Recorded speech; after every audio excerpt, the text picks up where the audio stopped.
आखिरी मौका था उसके पास उससे मिलने का। बड़ी मिन्नतों से वो मानी थी आखिरी मुलाकात के लिए।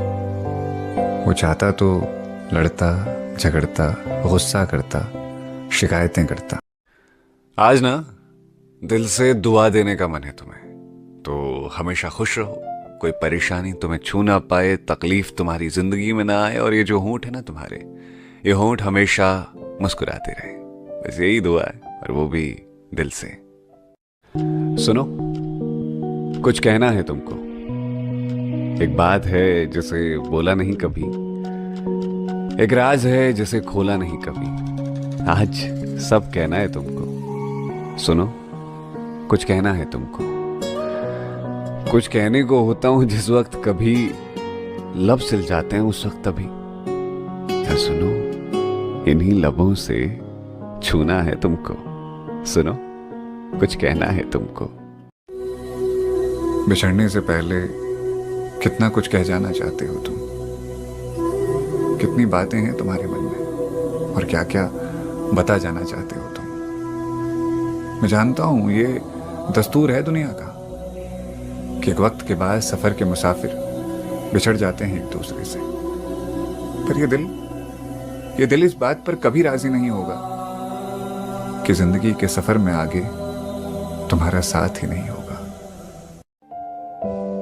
ये जमाना, जमाने के लोग कुछ पल एक दूसरे के साथ रहते हैं, फिर एक दूसरे से बोर हो जाते हैं। उम्र से बड़े वादे कर लेते हैं, पर निभाते हुए हिम्मत हार जाते हैं। कहते हैं जिंदगी भर एक दूसरे का साथ देंगे, पर जरा सी गलतफहमी आती है या महीनों का साथ पल भर में छोड़ जाते हैं। सरकार को एक नियम ये भी लागू कर देना चाहिए कि हॉस्पिटल प्राइवेट हो या सरकारी, अगर मरीज मर जाए तो उसका पूरा बिल माफ हो जाना चाहिए। इससे फायदा ये होगा कि डॉक्टर मरीज को बचाने की पूरी कोशिश करेगा, और इतनी कोशिशों के बाद भी अगर मरीज मर जाता है तो उससे अनावश्यक वेंटिलेटर या अन्य तरीके से लूटपाट नहीं की जाएगी। अगर सहमत हो तो शेयर जरूर करना। कंप्लीट मैन पूरी प्रकृति में केवल एक हुआ, जिसने बचपन जिया तो ऐसा कि आज भी लाड़ में भारत की हर मां अपने बेटे को कान्हा कहती है। जिसने जवानी जी तो ऐसी के इश्क में पागल लड़के को कॉलोनी में लोग कहते हैं बड़ा कन्हैया बना फिरता है।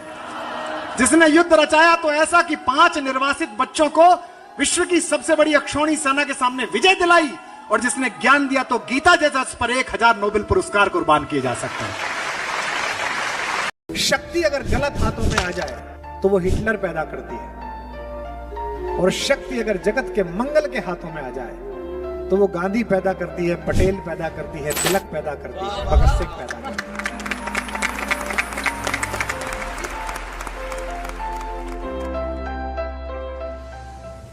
कि कोई दीवाना कहता है, कोई पागल समझता है, मगर धर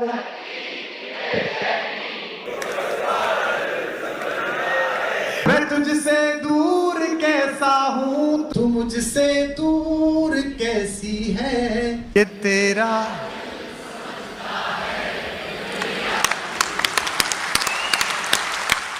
जो मैं या तुम समझ ले वो इशारा कर लिया मैंने। जो मैं या तुम समझ ले वो इशारा कर लिया मैंने। आपके लिए पढ़ता हूं। भरोसा बस तुम्हारा था, तुम्हारा कर लिया मैंने। भरोसा बस तुम्हारा था, तुम्हारा कर लिया मैंने। लहर है, हौसला है, रब है, हिम्मत है, दुआएं हैं।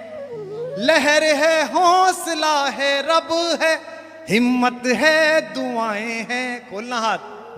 किनारा करने वालों से किनारा कर लिया मैंने। किसी के दिल की मायूसी जहां से हो के गुजरी है, हमारी सारी चालाकी वहीं पर खो के गुजरी है। वाह वाह। तुम्हारी और मेरी रात में बस फर्क इतना है, मुझे पता चल जाएंगे कि जवान दिल कहां धड़क रहे हैं इस हॉल में। तुम्हारी और मेरी रात में बस फर्क इतना है, तुम्हारी सो के गुजरी है हमारी रो, तुम्हारी सो के गुजरी है। करवा चौथ पर मैंने पत्नी से कहा था, भाई तू करवा चौथ का व्रत क्यों करती है? बोले इसलिए करती है कि इससे पति का स्वास्थ्य अच्छा रहता है, दीर्घायु होता है।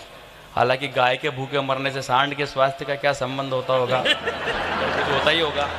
मैंने तो एक और भाभी जी से पूछा, भाभी जी आप करवा चौथ का व्रत क्यों करती हैं? बोले इसलिए करती हैं ताकि अगले जन्म में भी यही पति मिले। मैंने कहा पुरुष तो ऐसा नहीं सोचते, उनको तो इसी जन्म में कोई ढंग का एक्सचेंज ऑफर मिले, अभी फाइल निपटाते हो। दुनिया के सबसे जबरदस्त मोटिवेशनल गुरु जामवंत जी हुए। 2.5 चौपाई में हनुमान जी को चैतन्य कर दिया कि उन्होंने अकेले ही जाकर के एयर स्ट्राइक कर दी। जय श्री राम बोलते ही खुद ही मिराज बन गए थे। हाँ कहा उन्होंने, जामवंत जी ने कहा ही रीछ पति सुन हनुमाना, का चुप साध रहे हूं बलिवाना। अरे पवन तनय बल पवन समाना, बुद्धि विवेक विज्ञान निधाना, कवन सो काज कठिन जग माही, जो नहीं होई तात तुम पाही।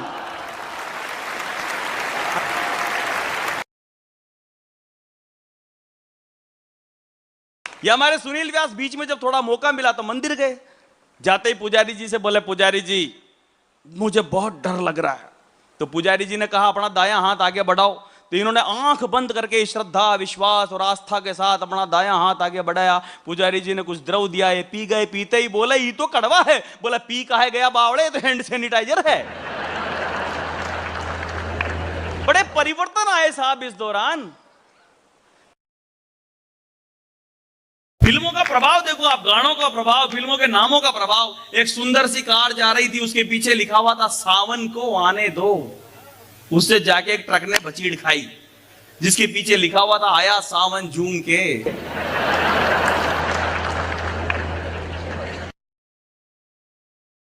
आपने देखा राहुल गांधी जी आज तक भाई जो कई जगहों की यात्राओं पे जाते रहते हैं, वो भारत जोड़ो का काम कर रहे हैं, गलत काम कर रहे हैं। इस वक्त उन्हें घर जोड़ना चाहिए था।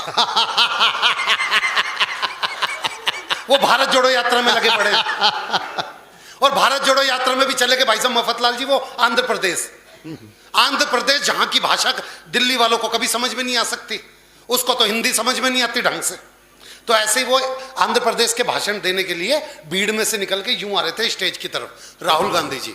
तो इतने में एक महिला खड़ी हुई आंध्र प्रदेश की, और राहुल गांधी के सर पे हाथ रख के बोली येंडू वरकिने तुम्बा। अब अगला तो उत्साहित रहता ही है, स्टेज पे आके बोला बस बस बस बस बस बस, अब की बार कांग्रेस को आने से कोई नहीं रोक सकता। एक अम्मा ने मेरे सर पे हाथ रख के बोला येंडू वरकिने तुम्बा। तो नीचे से एक आदमी बोला बेटा ये तुमसे कह रही है कि बेटा तुमसे नहीं हो पाएगा। आप कभी बनारस जाइए, आप लोग जाते होंगे सर, बड़े लोग हैं, बनारस जाइए, रेलवे स्टेशन पर उतरिए, वहां लिखा रहता है बनारस का पान आपका स्वागत करता है। आप आगरा जाइए, वहां उतरिए, वहां लिखा रहता है आगरा का पेठा आपका स्वागत करता है। हमारे कानपुर आइए, रेलवे स्टेशन पर उतरिए, वहां लिखा रहता है रूपानी चप्पल आपका स्वागत करता है। मैं उसी कानपुर से आया हूं साहब। हमारे गांव में एक महात्मा आते थे बनारस से।